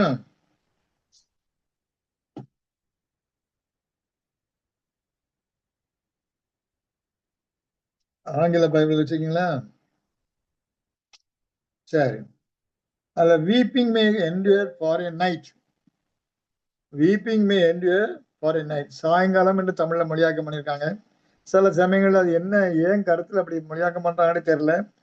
நைட்டுன்னு போட்டுதான் இரவு என்றுதான் மொழியாக்கம் பண்ணணும். இப்போ அந்த வீப்பிங் எப்ப இருக்குமா? இரவுல இருக்குமா? ஜாய் கம்மத் இந்த மார்னிங். அது இப்போ கரெக்டாக தான் இருக்குது. விடிய காலத்துல சந்தோஷம் வரும். ஆக இந்த கருத்தை படி பார்க்கும்போது இரவுல அந்த அழுகை தங்கும் என்று சொல்லப்பட்டிருக்கே பார்க்கணும். இது இரவு என்று சொல்லப்பட்டிருக்கு. இரவு எதை குறிக்கிறது என்று பார்த்தா, யெஷுவா கிறிஸ்து சொல்லுகிறார், ஒருவனும் வேலை செய்யக்கூடாது, ராக்காலம் வருகிறது என்று சொல்லுகிறே பார்க்கிறோம். அப்போ ராக்காலம் என்பது உபத்திரம் மிகுந்த துன்பம் நிறைந்த கண்ணீர் விடுகிற ஒரு காலமாக இங்கே சொல்லப்பட்டிருக்க பார்க்கிறோம். இதுதான் சுவிசேஷ யுகமாக இருக்கிறது. சுவிசேஷ யுகம். இந்த சுவிசேஷ யுகம் என்பது பாடு உள்ள துன்பம் நிறைந்த உபத்திரம் மிகுந்த கண்ணீரை சிந்தக்கூடிய ஒரு காலகட்டமாக இருக்கிறது தேவனுடைய பிள்ளைகளுக்கு இல்லையா? அங்கே இரத்த சாட்சியாக மறித்த அநேகர் உண்டு. இரத்த சாட்சிகளை மறித்த அந்த அந்த கதை மாதிரி கதைகள் எல்லாம் இரத்த சாட்சிகளை பெற்றுள்ள கதைகள்லாம் நிறைய இருக்குது. முடிஞ்ச அந்த புக்கெல்லாம் கிடைக்கும் சிஎல்எஸ்ல, நீங்க வாங்கி படிக்கலாம். 10 டேல இப்படிலாம் படிச்சிருக்கோம் நம்ம. அவர் பைபிளை மொழியாக்கம் பண்ணதுக்காக போஸ்ட்ல கட்டி வச்சு தீ அடிச்சாங்க, தீ கொளுத்திக்கிறாங்க. அவரை தீயினால சுட்டு கொல்லப்பட்டார் அவரு. இப்படி எல்லாம் படிக்கிறோம். ஸ்தேவானை கல்லெறிந்தார் என்று படிக்கிறோம். இன்னும் நிறைய பேர் தோல்னால சுத்தி தோல் சுருங்க சுருங்க உடம்பு அது நொறுக்கி அது அப்படி சாகரை பார்க்கிறோம். இப்படி அநேக விதத்துல விதவிதமான முறையில அவர்கள் வாதிக்கப்பட்டு கொல்லப்பட்டார்கள்.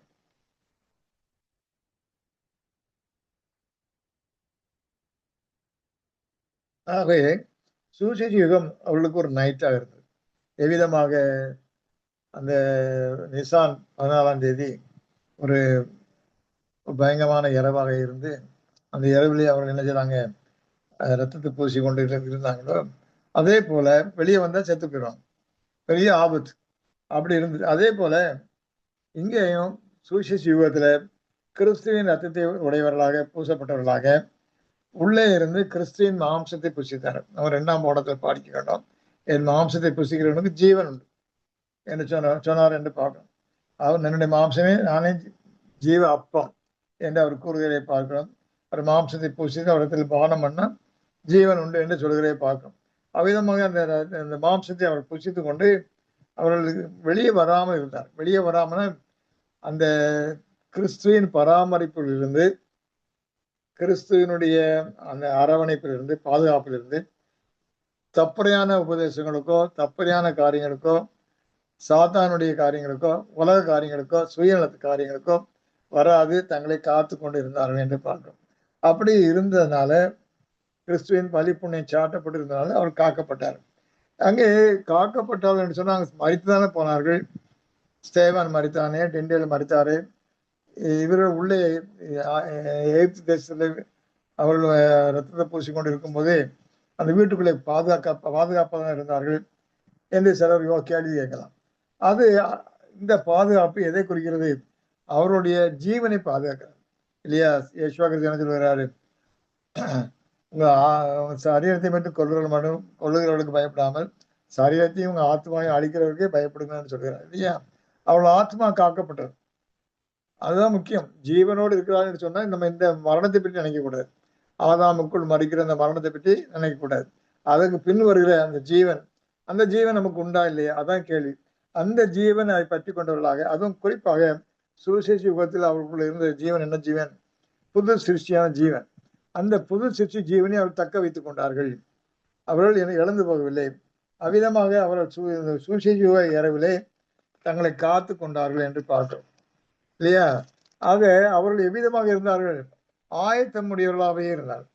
பாதரட்சை போட்டுக்கொண்டு தடியை பிடித்துக் கொண்டு ஆர்க்கச்சை கட்டிக்கொண்டு அவர்கள் அவசர அவசரமாக புச்சித்தார்கள் என்று பார்க்கும்போது அந்த ஆயத்தமாக பிரயாணப்பட்டு கொண்டே இருந்தார்கள். அவள் போகிற கானானை நோக்கி பிரயாணப்பட்டு கொண்டே இருந்தார்கள். அது முக்கியமான ஒரு காரியம். ஆக இந்த உலகத்தை விட்டு குடியேறி அவர் என்ன சொன்ன பரம தேசத்துக்கு போகக்கூடியவர்களாக பிரயாண யாத்திரிகராக இருந்தார்கள் என்று பார்க்கிறோம்.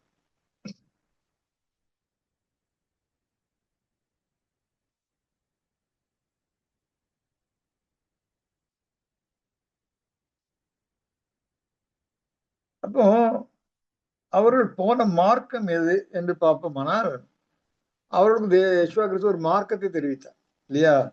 அவர்களுக்கு மார்க்கம் மோசையின் மார்க்கம் இல்லை. இப்ப கூட செவன்த் டே அட்வென்டிஸ்ட் சொல்லிக்கொண்டு அவர்கள் 7ஆம் நாளை ஆசரித்துக் கொண்டிருக்கிறார்கள். அவர் மோசையின் மார்க்கத்தை தெரிந்து கொண்டிருக்கிறார். இங்கே யேசுவா கிறிஸ்து அவர்களுக்கு ஒரு மார்க்கத்தை தெரிவித்திருக்கிறார். எந்த மார்க்கத்தை?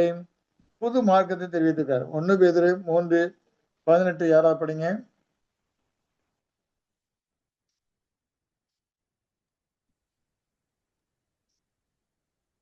நம்முடைய கர்த்தரும் இரட்சகருமாகிய ஏனெனில் கிறிஸ்து நம்மை தேவனிடத்தில் சேர்க்கும்படி அநீதி உள்ளவர்களுக்கு பதிலாக நீதி உள்ளவர்களாக பாவங்கள் நிமித்தம் ஒரே தரம் பாடுபட்டார்.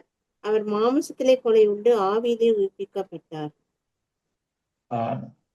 ஆவியில் மார்க்கம், அந்த ஆவின் மார்க்கத்துல தேவனிடம் சேரும்படியா, இப்ப தேவனிடத்தில் சேரும்படியாக பிரயாணத்தை உண்டாக்குறதை பார்க்க எபிரேயர் 10:19 அது தெளிவா இருக்குது. எபிரேயர் 10:19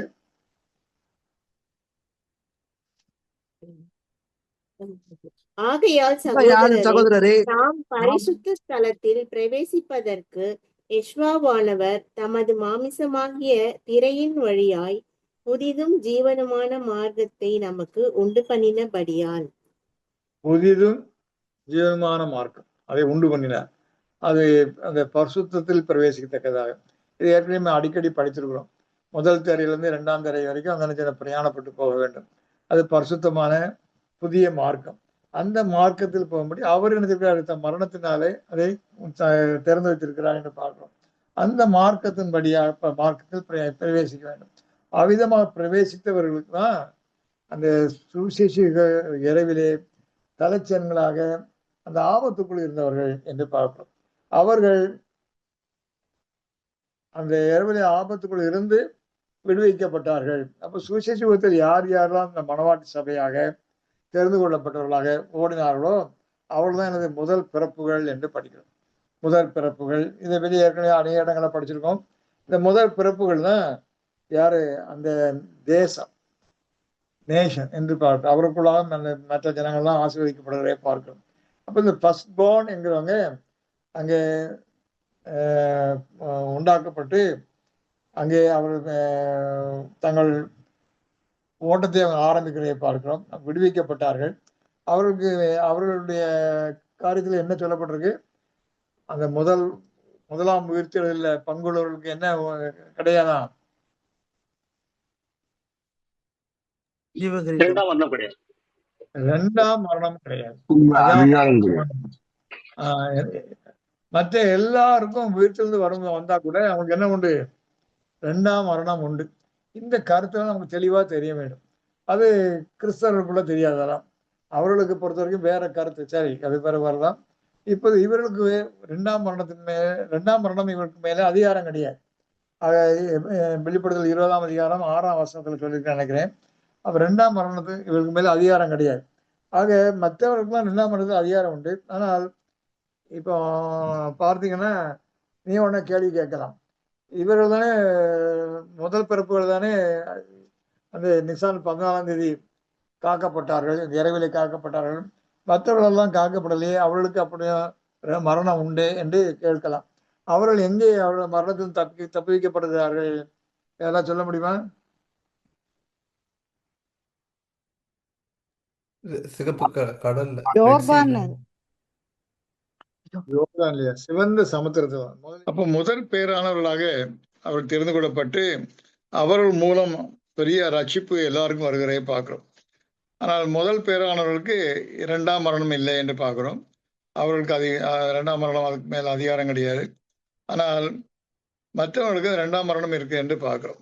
சரி, இப்போ இந்த இடத்துல ஒரு ஸ்லைடு போடணும்னு நினைச்சேன். ஒரு ஸ்லைடு, அடுத்த ஸ்லைடு போடுங்க. இந்த முதல் பேரானவர்கள் சொல்லி வேதத்துல விசேஷமாக கொடுக்கப்பட்டிருக்கிறது. எபிரேயர் 12:23 பரலோகத்தில் பேர் எழுதியிருக்கிற முதல் பேரானவர்களின் சர்வ சங்கம் என்று சொல்லப்படுறதை பார்க்கிறோம். இந்த முதல் பேர் ஃபர்ஸ்ட் பிகாட்டன் என்ற கருத்து வருகிறதை பார்க்கிறோம். இந்த கருத்துக்களை உள்வாங்க வேண்டும். கிறிஸ்தவ மண்டலத்துல எல்லாருமே நாங்கள் தேவனுடைய பிள்ளைகள், நாங்கள் எல்லாருமே பரலோகத்துக்கு போயிடுவோம் என்று அவர்கள் என்ன யூனிவர்சலைஸ் பண்றாங்க. கிறிஸ்தவர்களான எல்லாருமே பரலோகம் தான் என்று அவர்களுக்கு ஒரு எண்ணம் இருக்கிறதை பார்க்கிறோம். ஆனால் வேதாமம் அப்படி சொல்லவில்லை. அங்கே வேதாந்தத்தில் முதல் பேரானவர்கள் மட்டும்தான் தேவனுடைய ராஜ்யத்துல பரலோக பகுதியில் இருப்பாங்க என்று வேதம் சொல்கிறதை பார்க்கிறோம். அவர்கள் செலஸ்டியல் பாடி அவனுக்கு உண்டு, ஆவிக்குரிய சரீரம். யாக்கோபு 1:18 அதான் பார்க்கிறோம். அவர் சித்தம் கொண்டு தம்முடைய சிருஷ்டிகளில் நம்மை முதல் பலன்களாவதற்கு நம்மை சத்திய வசனத்தினாலே ஜனிப்பித்தார். அப்போ சத்திய வசனத்தினால் ஜனிப்பிக்கிற ஒரு காரியம் இருக்கிறது. சத்திய வசனம் மட்டும் படித்தா மட்டும் போதாது, அதனால ஜனிப்பிக்கப்பட வேண்டும். அப்போ ஜனிப்பித்தல்ங்கிறதுக்கு அதுக்கு ஒரு சத்திய வசனத்துல எனக்கு ஜீவன் இருக்குது. இப்போ சத்திய வசனத்தில் ஜீவன் இருக்குன்னு சொன்னா அந்த ஜீவன் என்ன செய்யுது, நமக்கு இன்னொரு உயிரைய சுவிசேஷ காலகட்டத்துல ஓடின தேவனுடைய உண்மையான பிள்ளைகளுக்கு அதை ஜனிப்பிக்கிற காரியத்தை கொடுக்கிறதா இருக்கிறது. இப்போ தேவ பரிசுத்தாவினால்தான் ஜனிப்பிக்கப்படுறாங்க. பரிசுத்தாவினால் ஜனிப்பிக்கப்படுவதற்கும் என்ன இருக்கணும், சத்தியம் இருக்கணும். சத்தியம் இருந்தது என்றால் அதை பரிசுத்தாவினால் ஜனிப்பிக்கப்பட முடியாது. இப்போ சத்தியத்தின் மூலம் அவங்க ஜனிப்பிக்கப்படுகிறார் என்று பார்க்கிறோம். அதே தான் வெளிப்படுத்தல் 14:4 நான் பார்க்கிறோம். முதல் பலனாக மீட்டுக் கொள்ளப்பட்டவர்கள். இப்போ முதல் பலன்கள் சொல்றது ஏதோ வார்த்தை ஜாலத்துக்காக சொல்லப்பட்டிருக்கு என்று அனைவரும் எடுத்து அதை இக்னோர் பண்ணிடுறாங்க. அப்படி அல்ல. பரலோகத்தில் தேவன் தம்முடைய பிள்ளைகளாக தம்முடைய குமாரர்களாக தெரிந்து கொள்வதற்கு அவர்களை எடுத்து அவர்களை தம்முடைய குமாரனாக சுதந்திரவாளியாக உடன் சுதந்திரவாளிகளாக ராஜ்யத்தை அவர் கையில் ஒப்பு கொடுக்கிறார் என்று பார்க்கிறோம். யேசுவா கிறிஸ்து சொல்லுகிறாரு, சிறுமந்தையை பயப்படாது, உங்களுக்கு தேவனுடைய ராஜ்யத்தை உங்களுக்கு கொடுக்கிறார் என்று யேசுவா கிறிஸ்து சொல்கிறதை பார்க்கிறோம். இப்போ தேவனுடைய ராஜ்யம் அவர்கள் கொடுக்கப்படுகிறது. அவர்களே ராஜ்யமாக இருக்கிறார்கள். யேசுவா கிறிஸ்து கீழாக அவர்கள் ராஜாக்களாக இருக்கிறார். யேசுவா கிறிஸ்துக்கு இன்னொரு ஒரு பேர் என்ன, கிங் ஆஃப் கிங்ஸ். கிங்ஸ் புளூரல போட்டிருக்கோம். தமிழ்ல ராஜாதி ராஜா என்று போட்டிருக்காங்க. அப்படி மொழியாக்கம் பண்ணது தவறு. ராஜாக்களுக்கு ராஜா, கர்த்தர்களுக்கு கர்த்தா என்று இருந்ததுன்னா அங்க ஒரு கூட்டம் இருக்கவே பார்க்கிறோம். இப்போ ராஜாக்களுக்கு ராஜா என்று சொல்லும் பொழுது இவர்கள் எல்லாரும் முதல் தலைச்சன்களாக தெரிந்து கொள்ளப்பட்ட அந்த 1,144,000 பரிசுத்தவான்கள் அங்கே ராஜாக்களாக இருக்கிறார்கள், ராஜ்யத்துக்கு உரியவர்களாக இருக்கிறார்கள். யேசுவா கிறிஸ்து அவர்களுக்கு தலைவராக ராஜாக்களுக்கு ராஜாவாக இருக்கிறதை பார்க்கிறோம். ஆக இவ்விதமாக அவர்கள் சர்வ சங்கமாக அங்கே இருக்கிறதை பார்க்கிறோம். ஆக இந்த காரியம் நமக்கு முதல்ல புரியணும். தேவனுடைய ராஜ்யம் ஒன்று இருக்குது, அது மணவாட்டி சபையால் ஆனது. அவர்களை கொண்டு தேவன் ஆளப்போகிறார். யார? பிற்பிறப்புகளை என்று பார்க்கிறோம். பிற்பிறப்புகள் என்றால் அவருடைய கருத்துப்படி எல்லாரும் நித்திய நரக வேதனைக்கு போவார்கள் என்று அவர்கள் பேசிக் கொண்டிருக்கதை பார்க்கிறோம். சாத்தானன் எவ்வளவு தூரம் தேவனுடைய நாமத்தை தூஷிக்கிறானோ, தூஷிப்பதற்கு இடம் கிடைக்கும்படி எல்லாவற்றையும் மாற்றி மாற்றி போட்டு வைத்திருக்கிறான். சுவிசேஷத்துல எல்லாம் முடிஞ்சு போன மாதிரியும் பரலோகம் இல்லைன்னா நித்திய நரக வேதனை என்ற ஒரு கருத்தை முன்வைத்து அதிலே உற்சாகமாக கழிவுர்ந்து கொண்டு இருக்கிறதை பார்க்கிறோம். ஆனால் வேதாம அப்படி சொல்லலை. இந்த நாள் என்று சொன்னாலே, ஒப்புரவாக்கும் நாள் என்று சொன்னாலே அது 2 பகுதியா இருக்குது. அது பலி செலுத்துகிற ஒரு காரியம் நாள், அடுத்தது ஒப்புரவாக்கும் நாள். அது பாவ நிவாரணம் பலி செலுத்துகிற ஒரு காலம், அதற்கு முன்பு ஒப்புரவாக்கும் காலம். அதே போல இங்கேயும் 2 பகுதியா இருக்கிறதே பார்க்கிறோம். சார்ட் போடலாமா? அடுத்த ஸ்லைடு. நிசான் 14 என்று சொன்னாலே அங்க இரவு பகல் என்று ஆரம்பிக்குது. இரவு சுவிசேஷ யுகத்தை குறிக்கிறது. அதை முதல் பிறப்புடைய தேர்ந்தெடுக்கிறத பார்க்கிறோம். பகல் ஆயிரோட யுகத்தை குறிக்கிறதா இருக்கிறது. அந்த பிற்பிறப்புகள் பகலில் பிறக்கிறார்கள், பெற்றெடுக்கப்படுகிறார்கள் என்று பார்க்கிறோம். யேசுவா கிறிஸ்து மணவாளனாகவும் மணவாட்டி சபை மணவாட்டி ஆகவும் கிறிஸ்து சபையின் சபையானது மணவாட்டியாகவும் அங்கே இருந்து 2 பேரும் சேர்ந்து ஆளுகிறார்கள். 2ஆம் ஆதாம் 2ஆம் ஏவாள் என்று கூட அதுக்கு ஒரு கருத்துல சொல்லலாம். அவர் ஆளுகிறதை பார்க்கிறோம். அவ்விதமாக அவர்கள் பெற்றெடுக்கிற பிள்ளைகள் தான் யாரு? 1000 வருட யுகத்தில் பிறக்கிற பிற்பிறப்புகள். ஆகவேதான் யேசுவா கிறிஸ்துவுக்கு ஒரு பெயர் என்ன? நித்திய பிதா.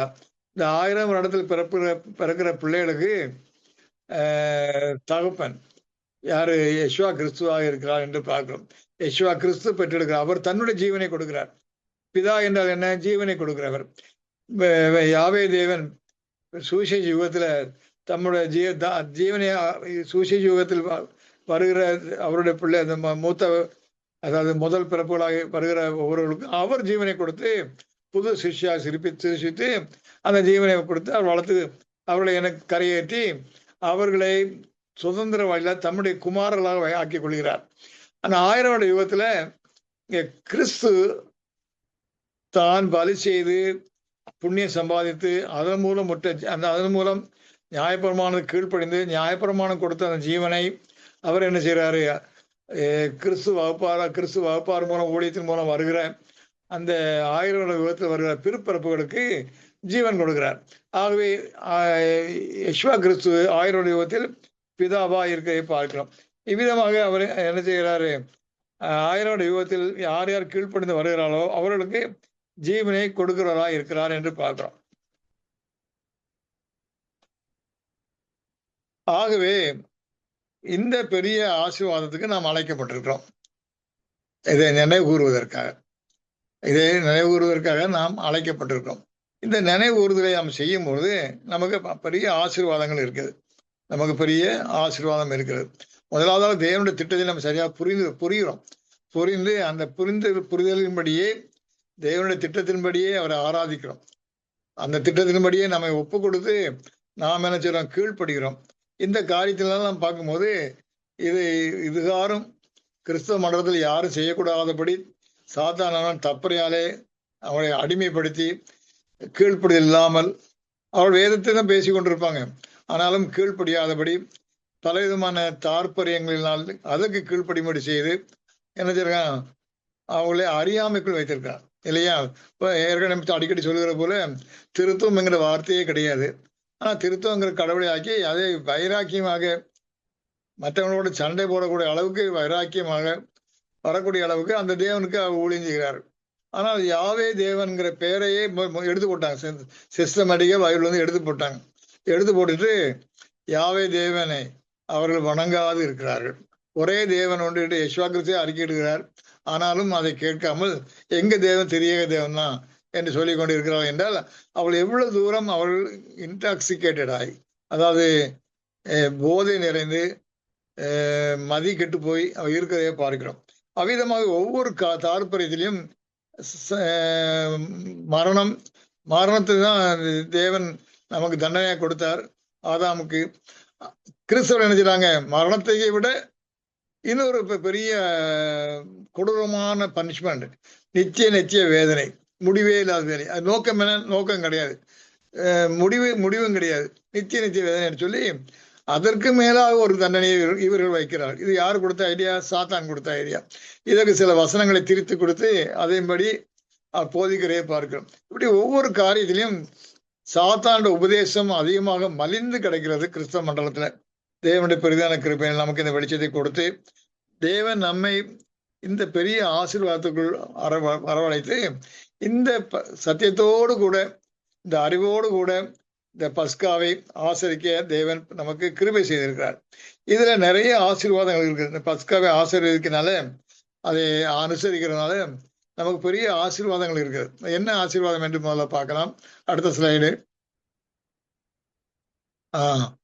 கபடற்ற மிகுந்த ஆவலுடன் இதயத்தோடு ஆசரிக்கிறவர்களுக்கு ஆறுதல் கிடைக்கும். அதுல பரிசுத்த பவுல் சொல்றாரியா, துப்புரவு உண்மைங்கிற புளிப்பில்லாத அப்பத்தோட ஆசரிக்க வேண்டும். ஆக நம்முடைய இதயத்தை ஆராய்ந்து பார்த்து புளிப்பில்லா மாவோடு புளிப்பில்லா அப்பளத்தோடு ஆசரிக்க வேண்டும் என்று நாம் அதை என்ன செய்யறோம், கழுவுகிறவர்களா இருக்கிறோம். நாமே சோதித்து பார்த்து நம்மை சுத்திகரிக்க பிரயாசப்படுகிறோம். அதாவது செல்ஃப் எக்ஸாமினேஷன், தற்பரிசோதனை பண்ணி நம்மை சுத்திகரிக்க பிரயாசப்படுகிறோம். இதனால நம்முடைய இருதயம் கபடத்த நிலைக்கு போகிறதாக, ஆயிரோட ஆட்சியிலே நாம் ஒரு அங்கத்தினராக இருப்பதற்கு வேண்டிய தகுதியை நாம் பெறுவதற்கான அந்த குணத்தை, இருதயத்தை பெறுகிறோம். இருதயம், மனம் அதுக்கு நேராக நாம் வழிநடத்தப்படுகிறது. இதனால நம்ம பெரிய ஆறுதல் அடைகிறோம். ஏன் ஆறுதல் என்று பொருட்கள்? இதனால உலகத்துல நமக்கு பெரிய நிந்தைகள் உண்டு, நமக்கு மனம் புழுங்குகிற மாதிரி நிறைய காரியங்கள் உண்டு, கவலைகள் உண்டு, துன்பங்கள் உண்டு, இடைஞ்சல்கள் உண்டு, நமக்கு பிரச்சனைகள்லாம் அதிகம் இருக்கும். ஆனாலும் அதற்குள்ளாக ஆறுதல் கிடைக்கும் இல்லையா? ஆறுதலோடு இருக்க சொல்லும். அது மட்டும் இல்லாமல் தியாக அன்பை அதிகமாக சிந்திக்க சொல்கிறது. யேசுவா கிறிஸ்துவுடைய தியாக அன்பு அது தேவனுடைய லட்சணம் இல்லையா? பெண்ணை கண்டவன் பிதாவை கண்டான். இப்போ யேசுவா கிறிஸ்துவுக்குள்ள என்னத்தை நம்ம காண்கிறோமோ அதெல்லாம் தேவனுடைய குணங்கள். இப்போ தேவனும் தியாக அன்பு, தம்முடைய குமாரனையே தியாகம் பண்ணினார் இல்லையா? தம்முடைய குமாரனையே அப்பிதமாக ஈன மரணத்துக்குள்ளாக ஒப்பு கொடுத்தார். ஒன்றுமில்லாம ஆயிட்டார் இல்லையா? ஜீவனுள்ள தேசத்திலிருந்து அறுப்புண்டு போனார், வேதத்தை சொல்லுது. இங்க கிறிஸ்தவங்க என்ன பேசிட்டு இருக்காங்க? அவரு சிலுவையில மரித்த பின்பு காவலில் உள்ள ஆவிகளுக்கு பிரசங்கம் பண்ண போனார் என்றெல்லாம் பேசி கொண்டிருக்காங்க. அவர் உயிரோட இல்லை, ஆனா உயிரோட இருக்கிறதாக பேசுகிறாள். அவர் உயிரோட இருந்தா எதுக்கு உயிர்த்திருந்து வரணும்? அந்த கேள்விக்கு அவர்களுக்கு உத்தரவு சொல்ல தெரியாது இல்லையா? அவர் உயிரோட இல்லை, மரித்து போனார். வேதமும் அதான் சொல்லுது, ஜீவனுள்ள ஒரு தேசத்திலிருந்து அறுப்புண்டு போனார். ஏசாயா 53:8 சொல்லுது. ஆக இவ்விதமாக ஒன்றுமில்லாமல் போனதுனாலதான் அவர் கண்ணீர் விட்டு அழுதார் இல்லையா? அந்த மரணம் நித்திய மரணமா ஆயிடக்கூடாது என்று சொல்லி பயப்படுகிறார். தேவன் அவரை உயிரோடு எழுப்புகிறார். ஆக இவ்விதமான தியாக அன்பை, யேசுவா கிறிஸ்துவின் தியாக அன்பை நாம் அதிகமாக ருசிக்க ருசிக்க ருசிக்க நாம் என்ன செய்யறோம்? நம்முடைய கஷ்டத்தையும் நஷ்டத்தையும் சகிக்க பலம் கிடைக்கிறது. அதான் ஒரு கருத்தை சொல்லியிருக்காரு, இஸ் எ ஃபெல்லோ சஃபரர். அவர் பாடுபட்டார், ஆகையால் அவருடைய பாடுகளை கம்பேர் பண்ணும்போது நம்முடைய பாடுகள் எம்மாத்திரம் என்று சொல்லி சகிக்க பலம் கிடைக்கிறது. ஆண்டவரே என்னை காப்பாத்துமையா என்று சொல்கிற ஜெபம் அல்ல, ஆண்டவரை சகித்துக்குள்ள எண்டுவர்பன எனக்கு பலத்தை தாரும் என்கிற ஜெபம். அப்படிப்பட்ட சகிக்கிற பலத்தை நாம் பெறுகிறோம். இதுதான் பெரிய உன்னதமான தேவ லட்சணம், குணசாயல்.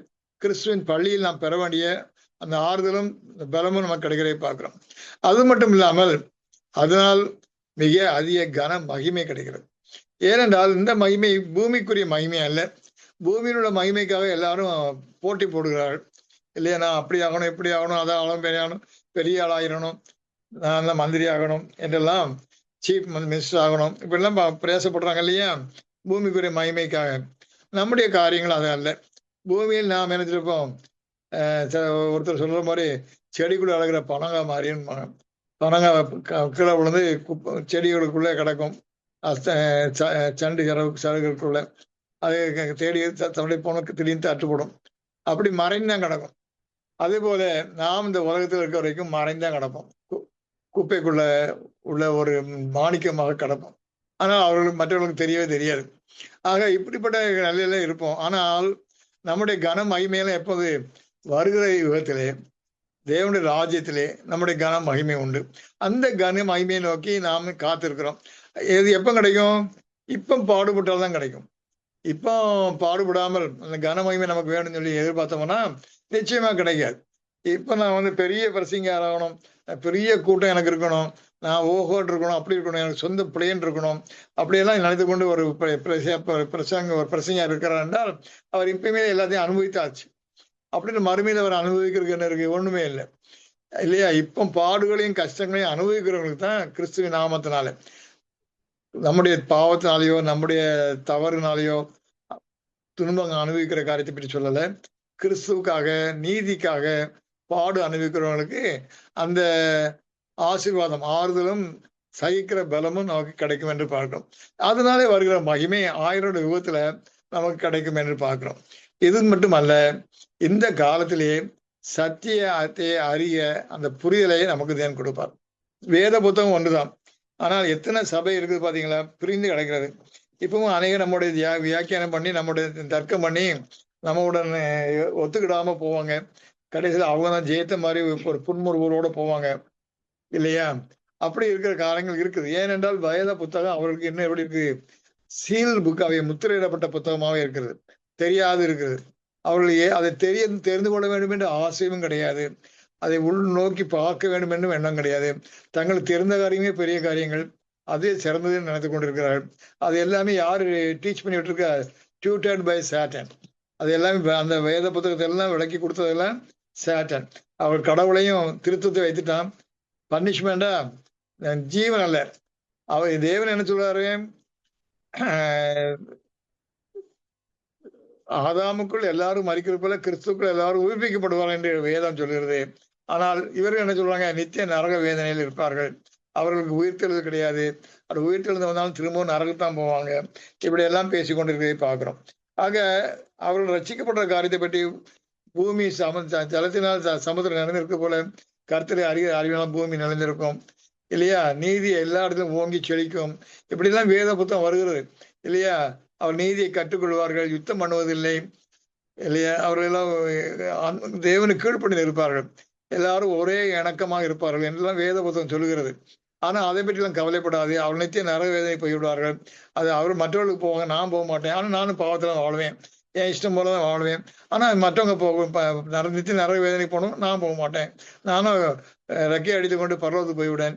இப்படி எல்லாம் குழப்பி கொண்டு இருக்கவே பார்க்கிறோம். இதெல்லாம் காரணம் என்னென்றால் சாத்தானின் உபதேசம், சாத்தானின் கட்டுக்குள் இருக்கிறார்கள்.